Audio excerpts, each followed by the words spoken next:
वक्रतुंड महाकाय सूर्यकोटिसमप्रभा निर्विघ्नं कुरु मे देव सर्वकार्येषु सर्वदा।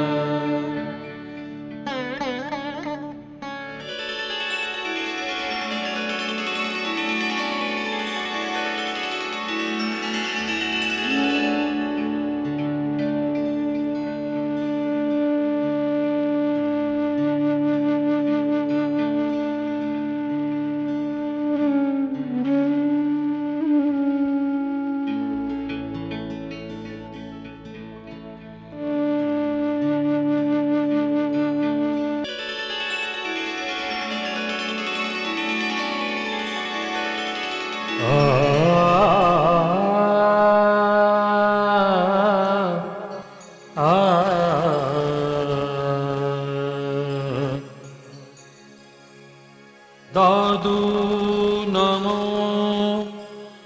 नमो निरंजनम नमस्कार गुरुदेवता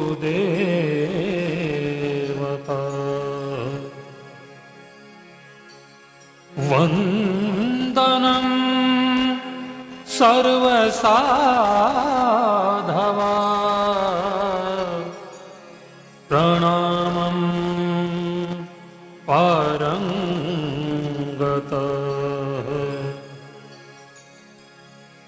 परब्रह्म परापरं सोमं देव निरंजनं निराकारं निर्मलं तस्य दादु वंदनम् तस्य दादु वंदनम्।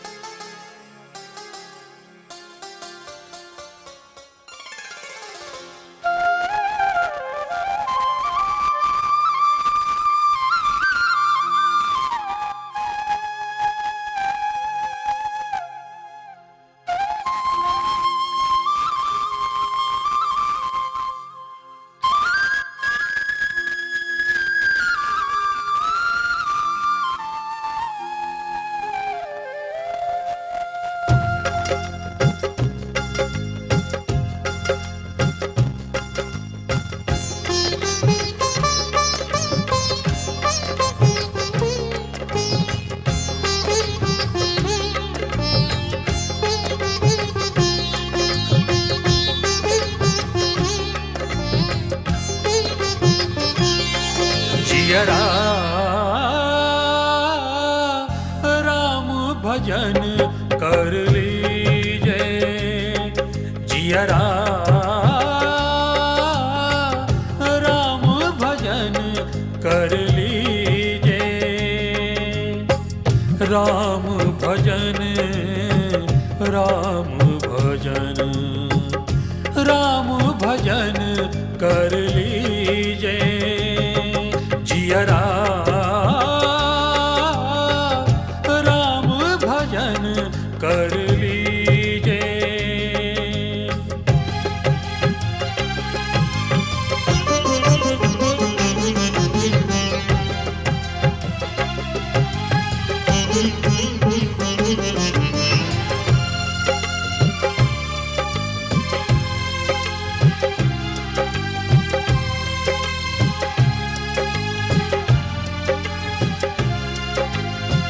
साहिब लेखा मांगेगा रे, साहिब लेखा मांगेगा रे, उत्तर कैसे दीजे, जियरा राम भजन कर लीजे, जियरा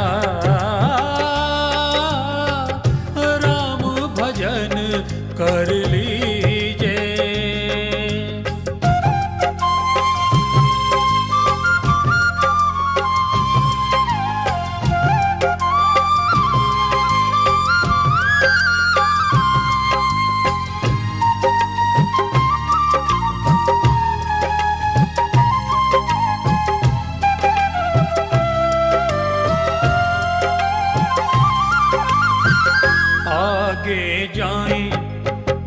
पछतावन लागो, आगे जाई पछतावन लागो, पल पल यहू तन छीजे।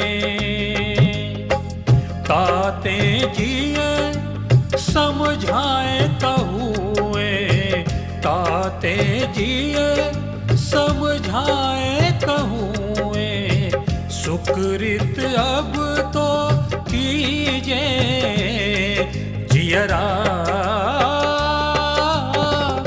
राम भजन कर लीजे, जियरा राम भजन कर लीजे।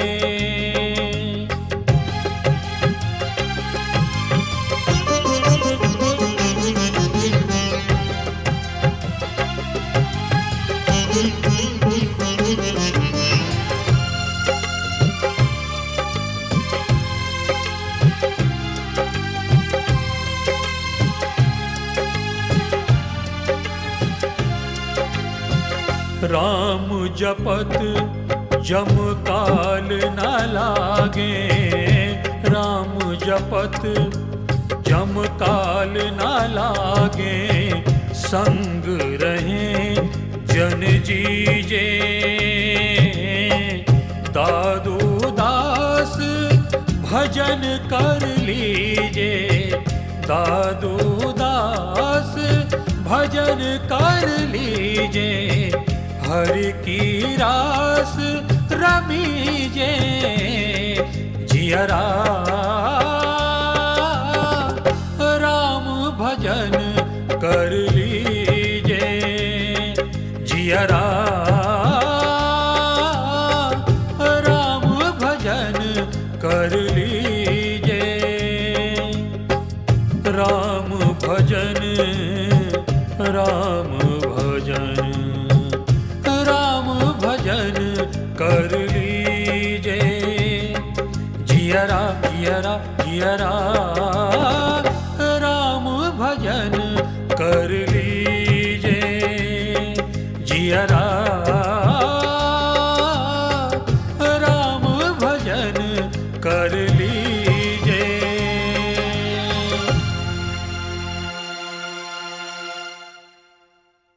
आप सभी भक्तगणों के समक्ष संत शिरोमणि दादू दयाल जी महाराज की पूर्ण जीवन लीला को संक्षिप्त रूप से फिल्म के द्वारा प्रस्तुत किया जा रहा है। आप सब दादू जी की इस लीला का दर्शन कर लाभ उठाएं और उनके उपदेशों को अपने जीवन में उतारने का प्रयास करें। सत्यराम। अपने रचाए इस संसार की सुव्यवस्था हेतु परब्रह्म परमेश्वर समय समय पर संतों के रूप में अवतरित होते रहते हैं। मध्यकालीन भारत में जब आसुरी ताकतें इंसानियत पर हावी हो रही थीं, तो उस समय में कबीर, नानक, रविदास, मीराबाई व तुलसी जैसे संतों का इस धरा पर आगमन हुआ। संतों की इस श्रृंखला की ही एक प्रमुख कड़ी संत दादू दयाल जी हैं। उस दौर में अहमदाबाद नगर में एक नागर ब्राह्मण परिवार रहता था। इस परिवार के मुखिया विनादी राम की 3 संतानें थीं। सबसे छोटी कन्या रामाबाई, उससे बड़े आनंद राम जी और उससे बड़े लोधी राम जी। आनंद राम जी के यहाँ तो उनकी शादी के कुछ समय बाद ही एक पुत्री ने जन्म लिया था, जो अब सयानी हो चुकी थी। परंतु लोधी राम जी की 55 वर्ष की उम्र होने के बाद भी वो संतान विहीन थे। संतान की आशा में लोधीराम जी रात दिन ईश्वर भजन में लगे रहते। ये ब्राह्मण दंपति अपने दरवाजे पर आए हर साधु संत का आदर सत्कार करता और कभी किसी दरिद्र या भूखे को खाली पेट नहीं जाने देता था। इन सभी परोपकारी कृत्यों के पीछे इनकी ईश्वर से एक ही प्रार्थना थी कि इन्हें एक संतान की प्राप्ति हो जाए।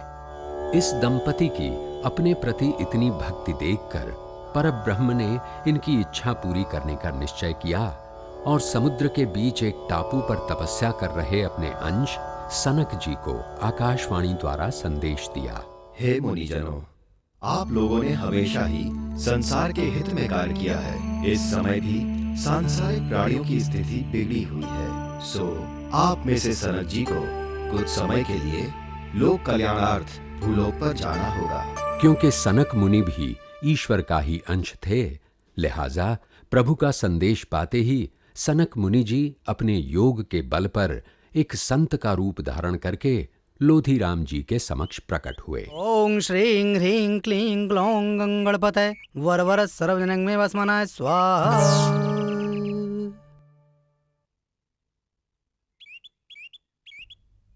महाराज आप? हम तपस्वी साधु हैं। तुम हमारे बारे में नहीं जानते, परंतु हम तुम्हारे बारे में सब जानते हैं। क्या जानते हैं महाराज? यही कि तुम्हारे यहाँ संतान का अभाव है। महाराज, अगर आप मेरे इस अभाव के बारे में जानते हैं तो इस अभाव को पूरा करने का उपाय भी जानते होंगे। वत्स, तुम्हारे भाग्य में अपनी संतान नहीं है। प्रभु, आप तो बहुत पहुंचे हुए साधु हैं। अगर आप चाहें तो कुछ भी हो सकता है। वत्स, मैं विधि के विधान को नहीं बदल सकता। प्रभु, तो फिर क्या मुझे निसंतान ही इस लोक से जाना पड़ेगा? नहीं, ऐसा नहीं होगा। मैं समझा नहीं महाराज। समझने वाली बात यह है वत्स कि तुम्हारे भाग्य में अपनी संतान नहीं है, किंतु जल्द ही तुम्हें एक तेजस्वी पौष्य पुत्र की प्राप्ति होगी। प्रभु, मेरी उम्र इस वक्त 55 की हो रही है। कृपया मुझे ठीक ठाक से बताएं कि मेरा वह पुत्र कहाँ और कैसे प्राप्त होगा, कब प्राप्त होगा। तुम प्रतिदिन स्नान ध्यान करने साबरमती नदी पर जाते हो। जी प्रभु। कल प्रातःकाल जब तुम वहां जाओगे और अपना स्नान ध्यान पूरा कर लोगे, तभी नदी के लहरों के साथ बहता हुआ एक तेजस्वी बालक तुम्हें प्राप्त होगा। तुम उसे अपने साथ अपने घर ले जाना, वही तुम्हारा पौष्य पुत्र होगा। धन्य हो महाराज, धन्य हो। जय हो महाराज की। आपकी बड़ी कृपा होगी महाराज, आपकी बड़ी कृपा होगी।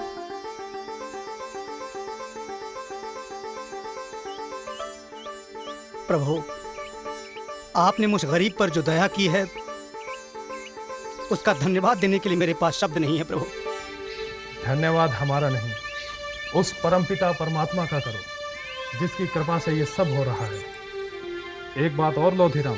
जी प्रभु। ये बालक कोई साधारण बालक नहीं होगा। आने वाले समय में ये बालक एक बहुत बड़ा संत बनेगा जो जनमानस का उद्धार करेगा। अंधकार में भटक रहे लोगों को ज्योतिर्मय मार्ग दिखाकर उनका कल्याण करेगा। अच्छा, अब हम चलते हैं।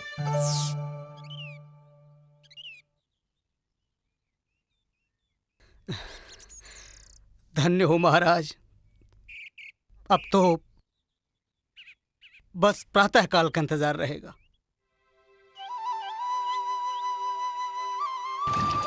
ओम श्रीं ह्रीं क्लीं ग्लौं गंगणपतये नमः। ओम गंगणपतये नमः।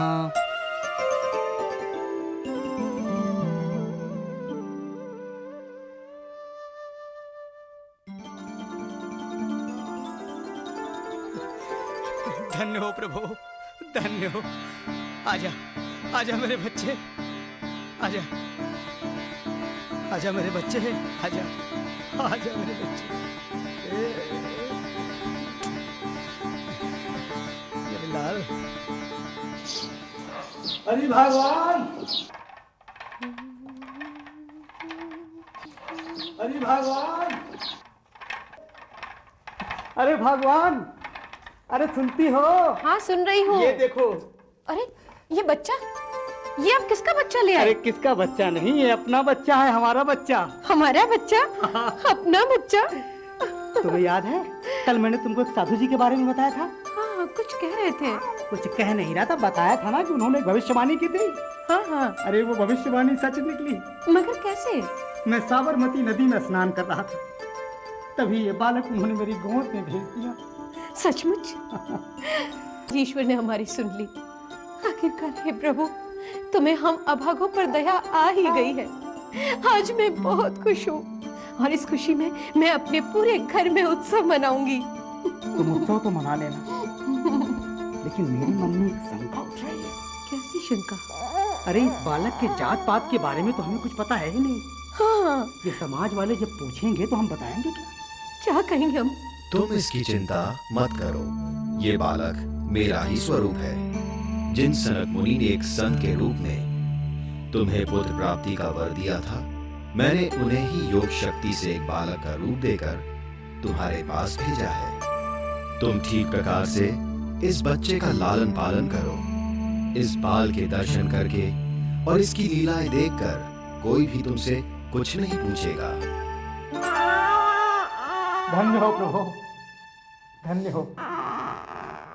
भगवान की लीला परंपार है। आओ भगवान।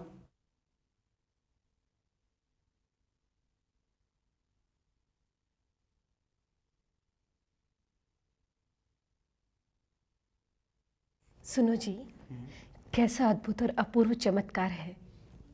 बालक को गोद में लेते ही मेरी तो आंचल में दूध भर आया है। ईश्वर का चमत्कार तो देखिए।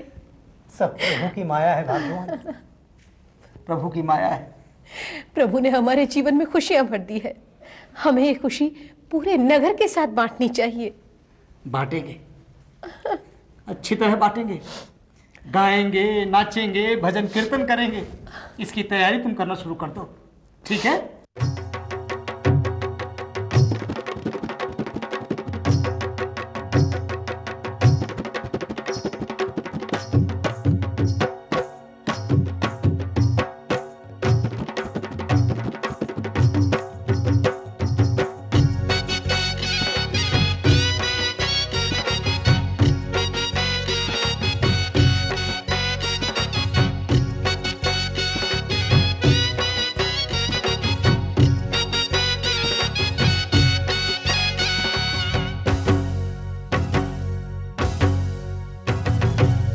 हर के अवतारी बालक का कैसा रूप निराला है। दादू जी के मुखमंडल से तीनों लोक उजाला है। हर के अवतारी बालक का कैसा रूप निराला है। दादू जी के मुखमंडल से तीनों लोक उजाला है। तीनों लोक उजाला है।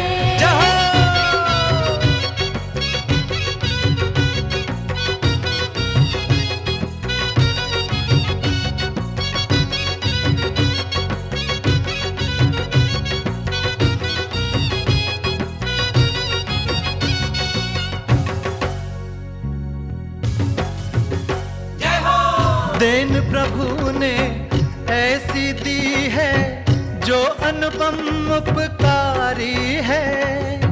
मात पिता क्या तुझ पे तो ये जग सारा बलिहारी है। दीन दयालु भक्त कृपालु कष्ट मिटावन वाला है। हर के अवतारी बालक का कैसा रूप निराला है। दादू जी के मुखमंडल से तीनों लोक उजाला है।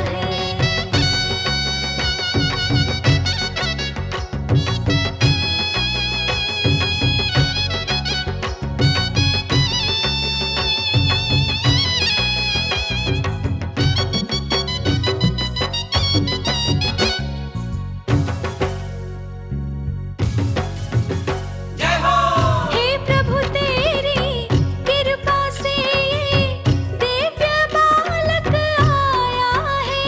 ये सनक मुनि का दिव्य रूप ये सनक मुनि के काया है। तेरे रोम रोम में राम बसा, हर सांस में राम की माला है।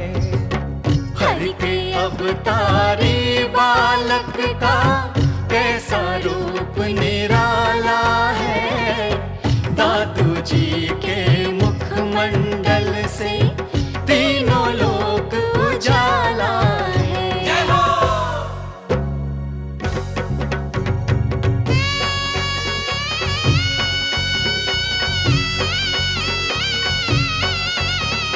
हर के अवतारी बालक का कैसा रूप निराला है।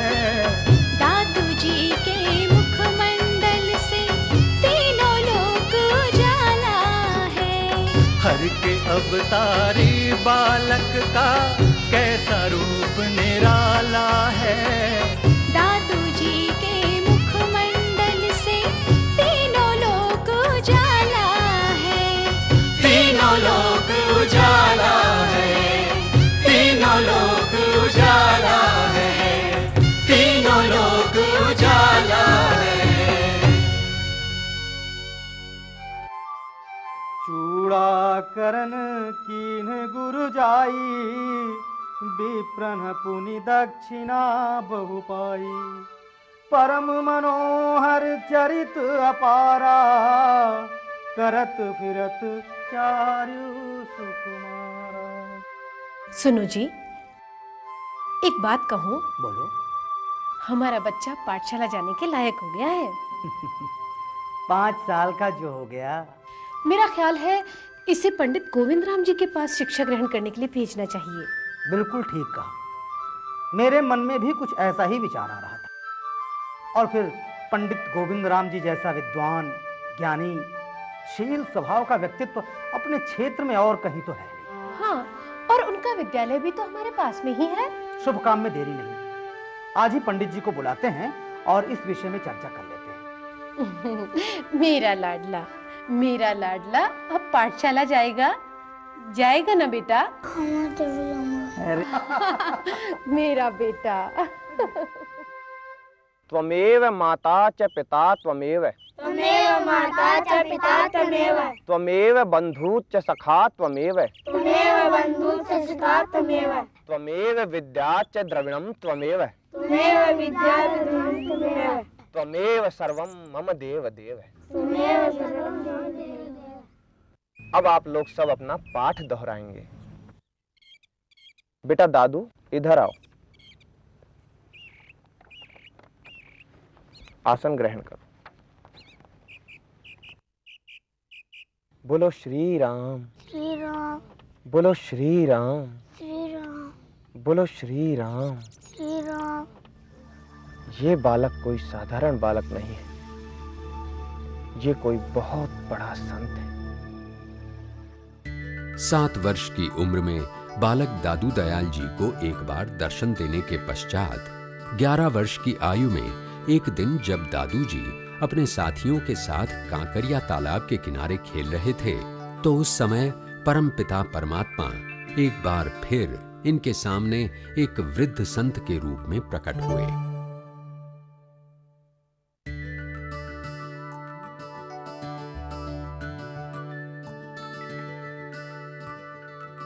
प्रणाम महाराज। आयुष्मान भवे। आप कौन है महाराज? मैं वो हूँ जिसे सारी दुनिया खोज रही है। सारी दुनिया? सारी दुनिया किसे खोज रही है महाराज? पर ब्रह्म ईश्वर को। परंतु मुझे ऐसा लग रहा है जैसे पहले भी कभी आपसे मेरी मुलाकात हो चुकी है। सही पहचाना तुमने। 4 वर्ष पहले पाठशाला से आते समय तुमसे मेरी भेंट हुई थी। तो आज आप मुझे उपदेश देने आए हैं? हाँ वत्स। आपने मुझे से साधारण बालक पर अपना स्नेह दिखाया, इसलिए मैं आपका आभारी हूँ भगवान। तुम साधारण बालक नहीं हो वत्स। तुम्हें अपने जीवन में कई असाधारण कार्य करने हैं। कैसे कार्य भगवान? इस संसार में जनमानस में फैले हुए आपसी भेदभाव को, वैमनस्य को दूर करना है। उनमें भक्ति भाव जगाकर उनके दिलों में आध्यात्म की ज्योत जलानी है। तुम्हें निर्गुण भक्ति मार्ग पर चलते हुए भटके हुए इंसानों को नई दिशा दिखानी है वत्स। प्रभु, भला मैं नादान बालक इतना बड़ा कार्य कैसे कर पाऊंगा? उसकी तुम चिंता मत करो, मेरा आशीर्वाद सदा तुम्हारे साथ है। प्रभु, आपने मुझे अध्यात्म पर चलने की राह दिखाई, इसलिए मैं आपका आभारी हूँ। आपको भेंट देने के लिए इस वक्त मेरे पास यही एक पैसा है महाराज। ठीक है वत्स, तुम पैसे को लेकर हट जाओ और जो वस्तु तुम्हें सबसे पहले दिखाई दे ले आओ। जैसी आपकी आज्ञा प्रभु। मैं अभी गया और अभी आया।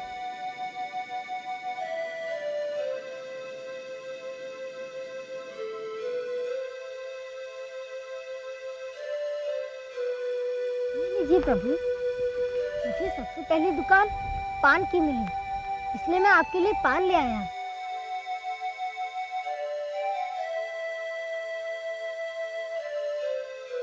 ये लो वत्स, इसे प्रभु का प्रसाद समझकर ग्रहण करो।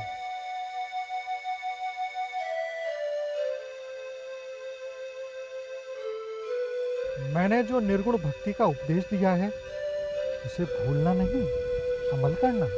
कभी नहीं भूलूंगा प्रभु। और अगर किसी वस्तु की चाह हो तो मांग लो। प्रभु, मुझे किसी भी सांसारिक वस्तु का मोह नहीं। आप बस मुझे इतना आशीर्वाद दे दीजिए कि जो कार्य आपने मुझे सौंपा है मैं इसे पूर्ण निष्ठा से पूरा कर सकूं। तुम उसके बारे में निश्चिंत रहो वत्स, सब ठीक होगा।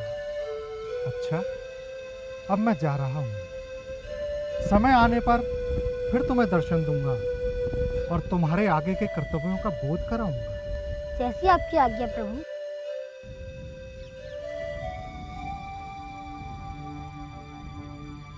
दादू गए माही गुरुदेव मिल्या, पाया हम प्रसाद, मस्तक मेरे कर धर्या, दीक्षा अगम अगाध।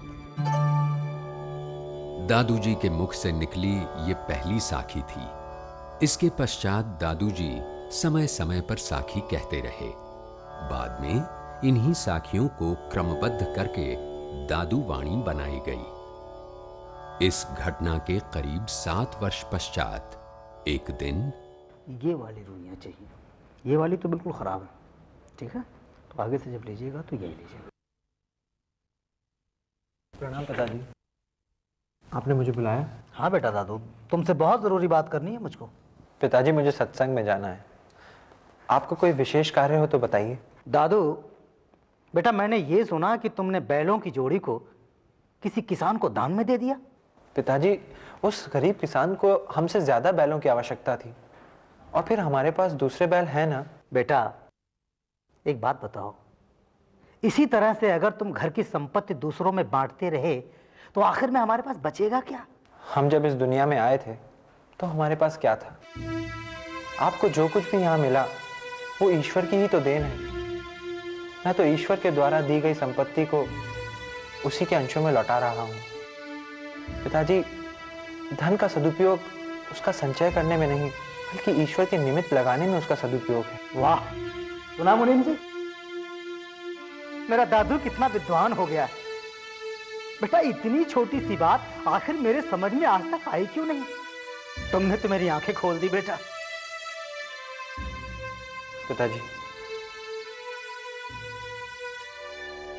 अपने पिताजी से आलिंगनबद्ध होने के पश्चात दादूजी ने अपनी योग शक्ति से पिताजी के अंदर मौजूद मोह माया को खींच लिया और कुछ समय बाद एक दिन सुबह सुबह, माँ, पिताजी, हाँ बेटा, मैं यहाँ सब कुछ त्याग करके जा रहा हूँ। ये तो कैसी बातें कर रहा है मेरा लाल? तू सब कुछ त्याग कर जा रहा है, हमें छोड़कर जा रहा है? नहीं, मैं तुझे नहीं जाने दूंगी। माँ, मुझे रोकने की चेष्टा मत करो। मुझे आप लोगों के साथ जितना समय बिताना था मैं बिता चुका हूँ। मुझे आगे और भी कई कार्य करने हैं। इसे मत रोको दादू की माँ, जाने दो इसे। हमारा बच्चा इस लोक में जनमानस के कल्याण के लिए ही आया है, जाने दो इसे। परमार्थ के इस कार्य में बाधा उत्पन्न मत करो। जा बेटे जा। ये आप लोगों की अमानत। क्या है इस पोटली में? मेरे कीमती वस्त्र और गहने। परंतु ये सब। माँ, जिस संसार में जा रहा हूँ वहां पे इन सब वस्तुओं की आवश्यकता नहीं है।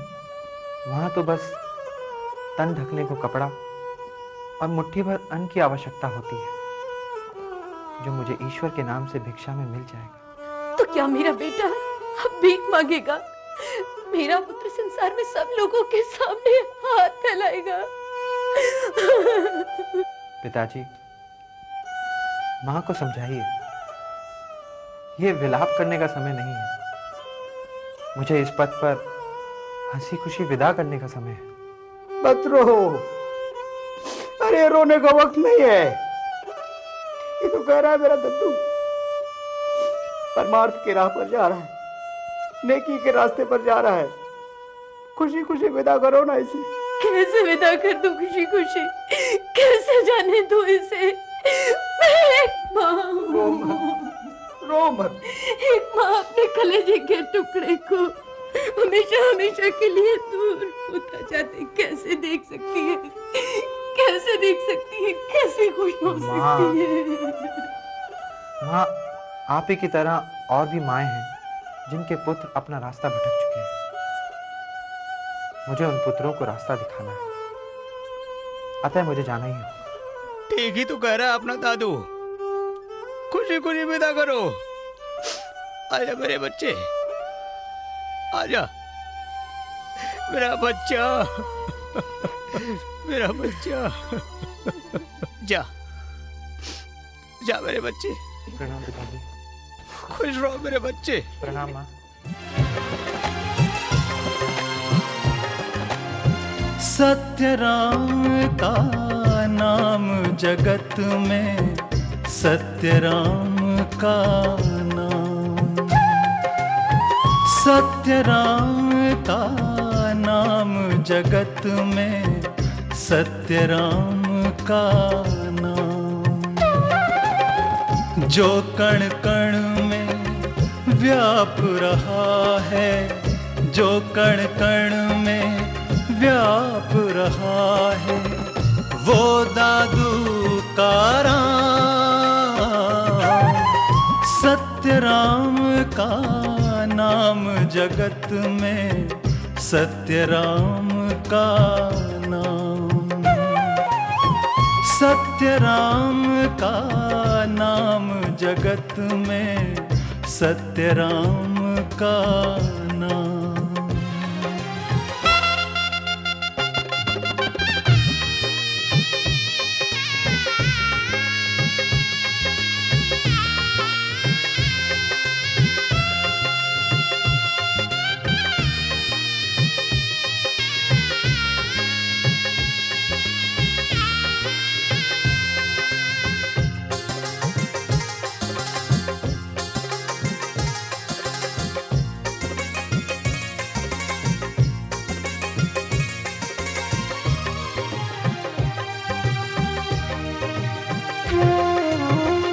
दादू बोले राम सरीखा और नहीं जग माही, चलते चलते आन मिलेंगे राम स्वयं जग माही।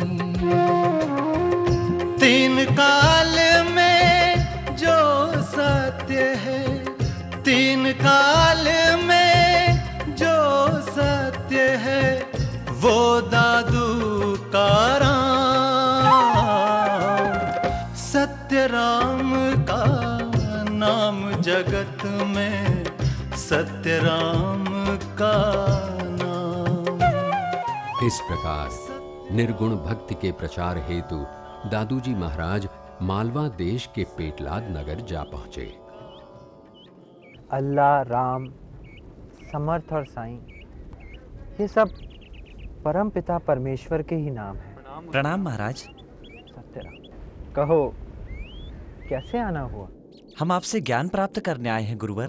केवल ज्ञान प्राप्त करने ही आए हो? नहीं महाराज, हम तो आपसे दीक्षा प्राप्त करके आपके शिष्य बनना चाहते हैं। भला मेरा शिष्य बनने से क्या लाभ? हम अपने लाभ की खातिर यहाँ नहीं आए हैं प्रभु, हम तो परमार्थ की इच्छा से यहाँ आए हैं। परमार्थ की राह आसान नहीं है। अगर राह दिखाने वाला आप जैसा गुरु मिल जाए तो हर राह आसान हो जाती है गुरुदेव।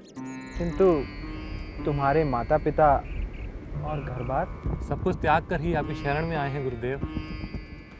तब ठीक है, मैं तुम्हें दीक्षा अवश्य दूंगा। सत्यनारायण। पेटलाद से चलकर कई दिनों की यात्रा के पश्चात दादू जी आबू पर्वत पहुंचे और वहां सत्संग आरंभ किया। इस आत्मा की शुद्धि किस प्रकार से होगी भगवान? साधना करने से, राम का नाम लेने से। दादू पीव का नाम ले तो ही मिले शिरसार, घड़ी मुहूर्त चालना कैसी आवे काल।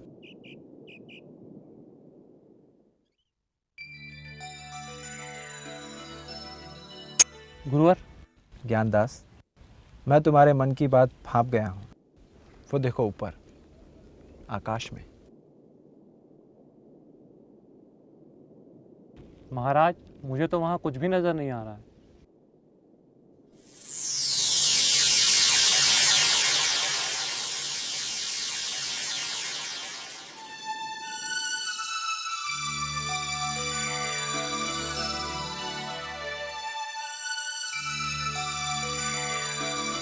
ये दिव्य आत्मा कौन है महाराज? ये मेरे मानविक शरीर के माता पिता हैं। अपने पुत्र का गृह त्याग सहन नहीं कर सके, अतः अपना शरीर ही त्याग दिया। अपने पुत्र के प्रति मोह माया के कारण इन्हें यह दुख सहन करना पड़ा, किंतु आजीवन राम सुमरन के कारण इनकी आत्मा का मिलाप सीधे मालिक से होगा। ईश्वर प्राप्ति के लिए बहुत कष्ट सहन करना पड़ता है। ईश्वर जंगलों, पहाड़ों और बड़े बड़े मंदिरों में प्राप्त नहीं होता। इस प्रकार कई दिनों तक दादूजी महाराज अपने सानिध्य में आने वाले जनमानस को प्रभु प्राप्ति का उपदेश देते रहे। एक दिन सुबह सुबह। प्रणाम गुरुवर। आ गए आप लोग। आदेश गुरुवर। अब तुम दोनों पूरे संत हो चुके हो। तुम दोनों में ईश्वर के प्रेम की लौ जल चुकी है। ईश्वर के प्रति तुम्हारा निस्वार्थ और निश्चल प्रेम देखकर मैं बहुत प्रसन्न हूँ। ये सब आप ही कृपा है महाराज। इसमें मेरी कोई कृपा नहीं। कृपा तो उस मालिक की है जिसे तुम पाना चाहते हो। अब उसी मालिक की इच्छा है कि तुम लोग सागर के मध्य केदार टापू जाओ। हम वहाँ जाकर क्या करेंगे महाराज? जो ज्ञान मैंने तुम दोनों को दिया है, वहाँ जाकर उसका प्रकाश वहाँ के जनमानस में फैलाओ और वहाँ के लोगों की आत्मा का अंधेरा दूर करो। वहाँ के लोग धर्म के नाम पर निरीह प्राणियों की हत्या कर रहे हैं। देवी को इष्ट मानकर जानवरों की बलि चढ़ा रहे हैं। तुम वहाँ जाओ और वहाँ के राजा धैर्य जयमल और पद्म सिंह को अहिंसा का उपदेश दो। मुझे पूरा यकीन है कि तुम्हारे उपदेश से राजा धैर्य जयमल का चित्त बदल जाएगा और वो राम सुमिरन में लग जाएगा। और राजा पद्म सिंह?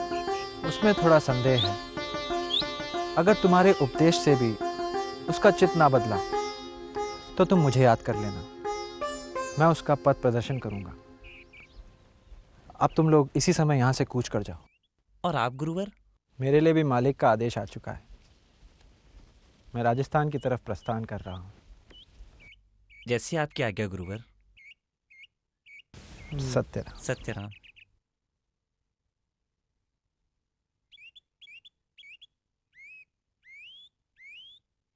दादूजी महाराज से भक्ति का ज्ञान प्राप्त करने के लिए बीकानेर राज्य के राजवंशी बड़े सुंदरदास जी वहां आए। प्रणाम महाराज।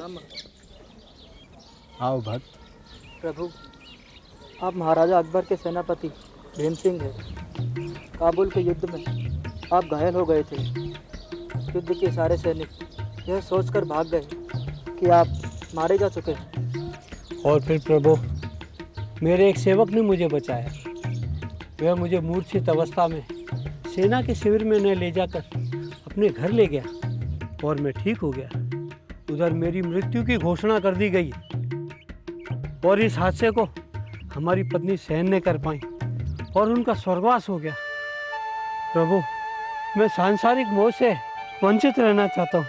अब मैं सन्यासी बनना चाहता हूँ। परंतु आप तो राज परिवार से हैं, साधु धर्म का निर्वाह कर पाएंगे? आप मुझे अपनी शरण में ले लें प्रभु। मैं आपके बताए पथ पर ही चलूंगा। महाराज जी ने उन्हें उसी वीरमेश में दीक्षा व उपदेश दिए। दीक्षा ग्रहण करके कुछ समय तक ये महाराज जी के साथ रहे। तत्पश्चात घाटड़े के पहाड़ी प्रदेश में ध्यानस्थ हो गए। आबू पर्वत से चलकर दादूजी महाराज सिरोही, पाली, पीपाड़, अजमेर, पुष्कर और मेड़वा आदि नगरों में भ्रमण करते हुए कुचामन रोड से दक्षिण की ओर लगभग 12 मील और पर्वतसर से 4 मील उत्तर की ओर पहाड़ी पर पधारे। उस पहाड़ी के नीचे ही ग्राम करडाला बसता था। यहाँ की जनता दादूजी को एक पहुंचा हुआ संतोषी संत मानकर उनकी सेवा करती और प्रवचन सुनती। वैराग्य के पथ पर जाने से पहले अपने मन को शुद्ध करें। जब तक मन में विकार रहेगा, मोह माया इस मन में रहेगी, ये मन हमको यूं ही सताता रहेगा। इस मलिनता को निकालने पर ही हमारा मन शुद्ध होगा। एक बार जीव ने अपने मन पे काबू पा लिया, उसको शुद्ध कर लिया, तो वो सही अर्थ में वैरागी कहलाने योग्य हो जाए। अब आप सब लोग घर जाइए और जो कुछ भी मैंने आज आपको बताया है उसका मनन कीजिए। सायंकाल भजन में आ जाइएगा। सत्यराम।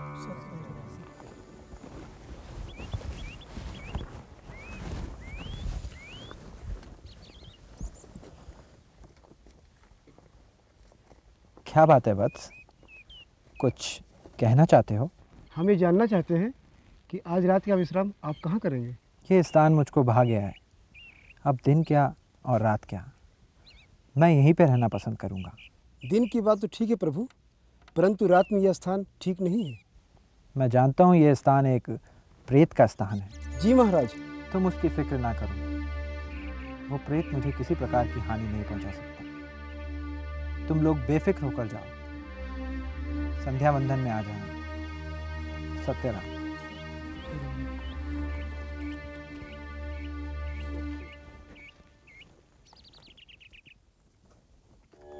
करडाला की पहाड़ी पर दादूजी ने बड़ी कठिन तपस्या की।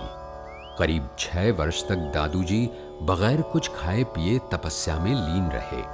उनकी इस तपस्या से प्रसन्न होकर अंत में ईश्वर ने उन्हें दर्शन दिए।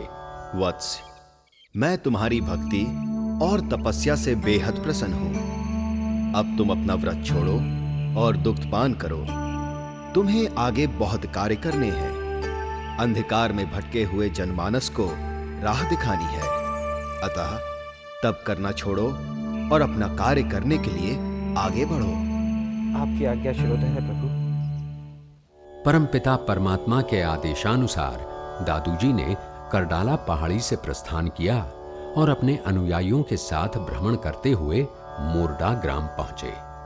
मोरडा ग्राम में जब दादूजी व इनके शिष्यों को आश्रय नहीं मिला तो वो गांव के बाहर चले आए।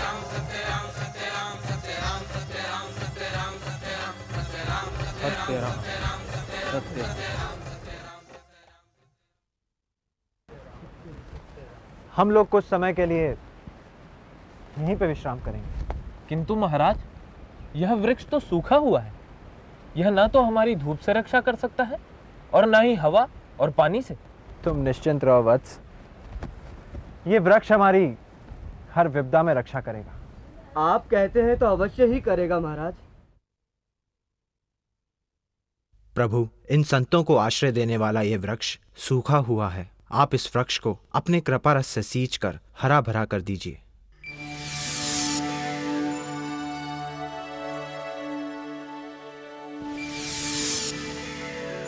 साधु राम की जय। साधु राम की जय। मेरी जय जयकार करने की कोई आवश्यकता नहीं है। जय जयकार करनी है तो उस परम पिता परमात्मा की करो जिसने ये चमत्कार दिखाया है। हे ज्ञानदाता, आप ही हमारे ईश्वर हैं और आप ही हमारे गुरु हैं। हम तो केवल आप ही को जानते हैं। आप लोग स्नान ध्यान करके जलपान आदि कर लीजिए। उसके पश्चात थोड़ा विश्राम करके हम लोग अगले पड़ाव के लिए बढ़ेंगे। जो आज्ञा महाराज। सत्यराम। सत्यराम। सत्यराम।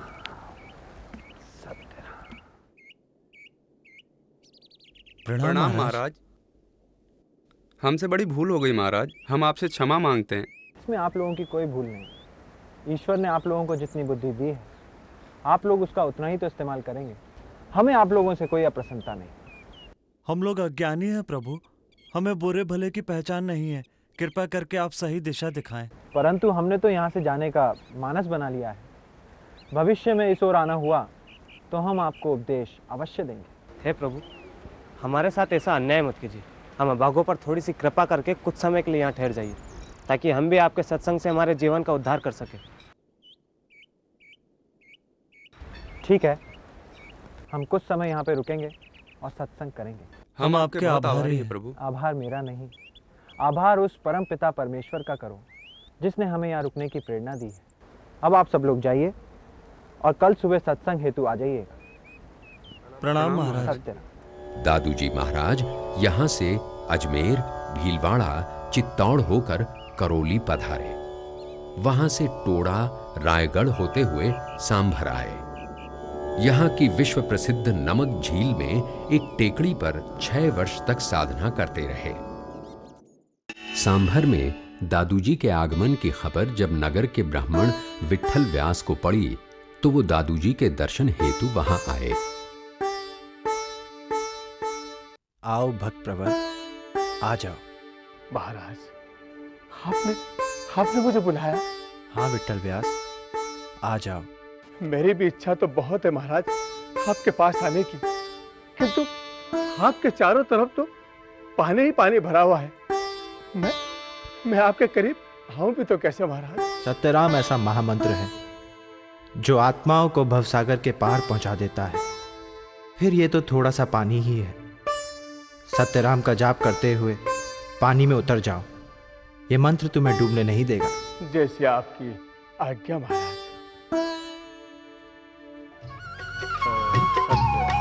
सत्य राम दादू राम दादू राम। सत्य राम दादू राम दादू राम। सत्य राम दादू राम दादू राम। सत्य राम दादू राम। आप जैसा संत इस धरा पर पधारा है, ये हमारा परम सौभाग्य है। किंतु क्या, जो कुछ कहना है निसंकोच कहो। मुनिवर, हमारे यहाँ मुस्लिम शासकों ने हमारे पूजा पाठों पर बड़ी पाबंदियां लगा रखी है। शंखनाद तक की अनुमति नहीं है महाराज हम लोगों को। फिर आप अपनी साधना कैसे कर पाएंगे? तुम इस बात की फिक्र मत करो।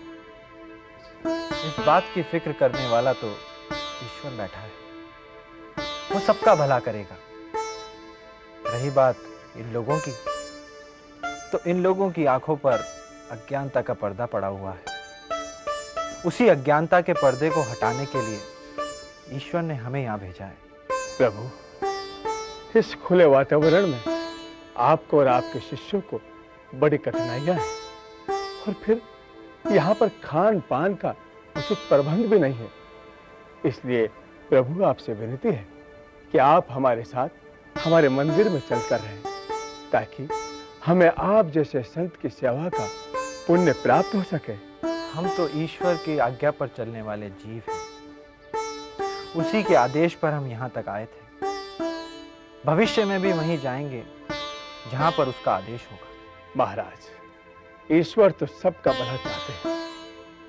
इस वक्त हमारे नगरवासियों की भलाई आपके वहां चलने में।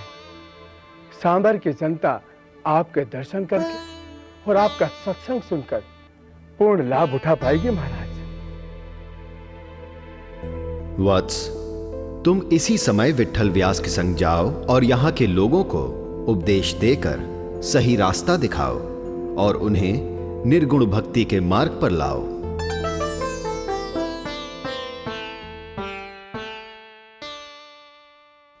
चलिए, आपके साथ चलने का आदेश हो गया है।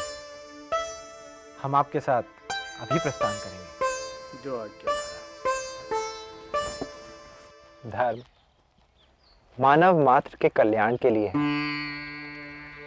जात पात वर्ण आदि ये सब धर्म से बड़े नहीं हैं। इनसे तो केवल ऊंच नीच और घृणा ही उत्पन्न होती है और कुछ भी नहीं। हमें तो केवल परम पिता परमेश्वर की आराधना करनी चाहिए। ईश्वर एक है। ईश्वर को राम रहीम के बंधनों में बांधना अच्छी बात नहीं है।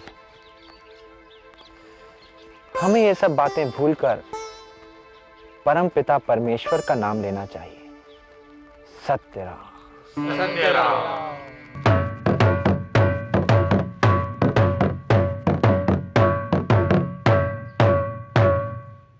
सुनो सुनो सुनो, शाही फरमान सुनो। नगर शासक के हुक्म से आप सभी नागरिकों को इत्तला दी जाती है कि कोई भी शख्स उस ढोंगी संत दादू के पास नहीं जाएगा।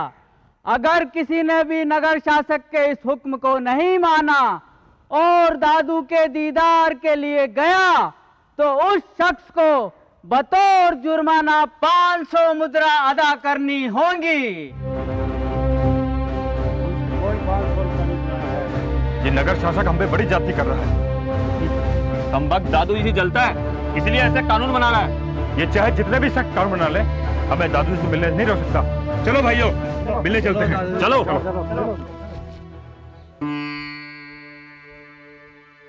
सत्यराम महाराज। सत्य।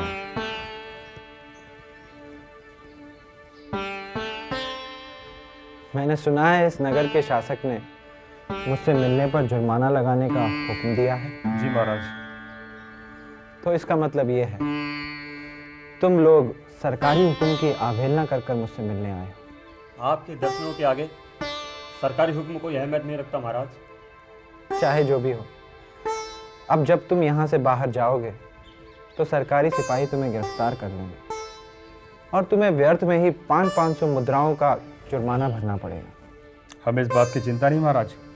जब तक हमारे पास पैसा है, हम आपके दर्शन करते रहेंगे और जुर्माना भरते रहेंगे। तुम्हारी ये दृढ़ इच्छा शक्ति देखकर मुझे अति प्रसन्नता है। अगर तुम पकड़े जाओ तो मेरी एक बात का ध्यान रखना। कौन सी बात महाराज? तुम जुर्माना पत्र पढ़ने के बाद ही जुर्माना भरना। जो आज्ञा महाराज। सत्यराम। सत्यराम।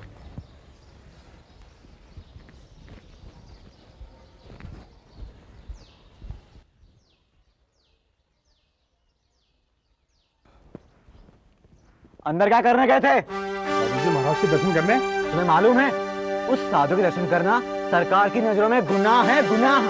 हाँ मालूम है। इस जुर्म की सजा के रूप में तुम्हें कचहरी चलकर जुर्माना भरना होगा, समझे? हम जुर्माना भरने को तैयार हैं।